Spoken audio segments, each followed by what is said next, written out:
ഞങ്ങൾ ഔത്തിലോ ഞങ്ങൾക്ക് ഒരു വർഷത്തോളം ഫുഡിൽ ഞങ്ങൾക്ക് ഒരു കൊറടിയും വരക്ക് തീരാണ്ടായെങ്കിൽ നബി സല്ലല്ലാഹു അലൈഹി വസല്ലമ തങ്ങൾ ചൊല്ലും ആശുറായുടെ നാളുടെ എന്തിനാക്കണം ഭക്ഷണത്തിൽ വിശാലത കാട്ടുകൊണ്ട് കഞ്ചൂസ് കെട്ടണ്ട അണ്ടത്തെ നാളിൽ എന്തിനാ ഔത്തിരങ്ങ് നല്ല നല്ല ഫുഡ് ആക്കാച്ചോന്നുണ്ടെങ്കിൽ പ്യാൻഡ് ആക്കിയ ചൊല്ലുണ്ട് അണ്ടത്തെ നാല് നല്ല ഫുഡ് ആക്കുവെച്ചെന്നെങ്കിൽ ആക്കോളൂ അണ്ടത്തെ നാല് കഞ്ചൂസ് കെട്ടാണ്ട് ജീവിക്കോ അള്ളാഹു അലൈഹി സായിര സനത്തിഹിന്റെ നബി സല്ലല്ലാഹു അലൈഹി വസല്ലമ തങ്ങൾ ഞങ്ങൾക്ക് പടിപാട്ട്. അതായത് അണ്ടത്തെ നാല് ഞങ്ങൾ കഞ്ചൂസ് കെട്ടാണ്ട് തിന്നാണ്ടായെങ്കിൽ ഭക്ഷണത്തിൽ വിശാലത കാട്ടിയാണ്ടായെങ്കിൽ ഞങ്ങൾക്ക് അള്ളാഹു സുബ്ഹാനഹു വ തആല ആ വർഷ പൂർത്തി എന്തിനാക്കണ ഭക്ഷണത്തിൽ വിശാലത നൽകുരാണ്ട് നബി സല്ലല്ലാഹു അലൈഹി വസല്ലമ തങ്ങൾ ഞങ്ങൾക്ക് പടിപാട്ട്.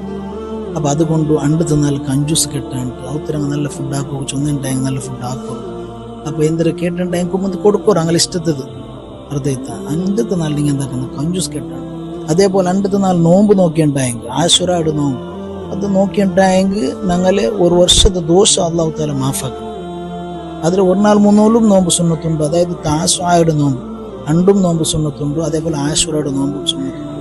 അപ്പൊ എല്ലാവരും ഇൻഷാ അല്ലാഹ് നോമ്പ് പിടിക്കുറോ അള്ളാഹു സുബ്ഹാനഹു വ തആല നോമ്പ് പിടിക്കുമ്പോൾ നമുക്ക് എല്ലാവർക്കും തൗഫീഖ് നൽകുമാറാകട്ടെ. ആമീൻ. അസ്സലാമു അലൈക്കും വറഹ്മത്തുള്ളാഹി.